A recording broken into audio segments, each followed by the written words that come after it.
Good morning to everyone. সকাল সকাল তো ঘুম থেকে উঠতে আজকে প্রচন্ড দেরি হয়ে গেছিল। তারপর তাড়াহুড়ো করে চলে গেলাম ড্রয়িং শেখাতে। আর একে দেখুন শুয়েছিল, তারপর তো আমি ওকে উঠিয়ে যা হোক করে এই সমস্ত ছোট ছোট আঁকা কতগুলো করতে দিয়েছিলাম। এই প্রথম স্টেজটাতে এরকমই আঁকা দিয়ে থাকি আমি। তো তারপর বাড়ি এলাম, আর আসার পথে কেকস অ্যান্ড বেকস থেকে এরকম পেস্ট্রি নিয়ে এসেছিলাম। তারপর তো আমি একটা খেলাম এবং মা আর বাবার জন্য ওটা হাফ হাফ রেখে দিলাম। আর আমি এখানে দেখুন একটা পুচকুটার জন্য দোলনা তৈরি করেছি। এখানে ও দোলছিল আর নিজের মনেই নিজের ন্যাচটা নিয়ে কি যেন খেলছিল।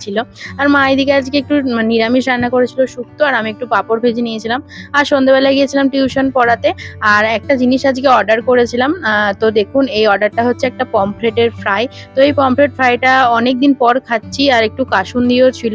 তো দারুণ হয়েছিল পমফ্রেট ফ্রাইটা, জাস্ট অসাধারণ। তারপর তো হঠাৎ করে রাত্রেবেলা এত ঝড় বৃষ্টি সব আরম্ভ হয়ে গেল যে কি বলবো, পুরো একদম দিনের আলোর মতো সব দেখা যাচ্ছিল। তো যাই হোক, আজকের মিনি ব্লগটা এই পর্যন্তই। টাটা।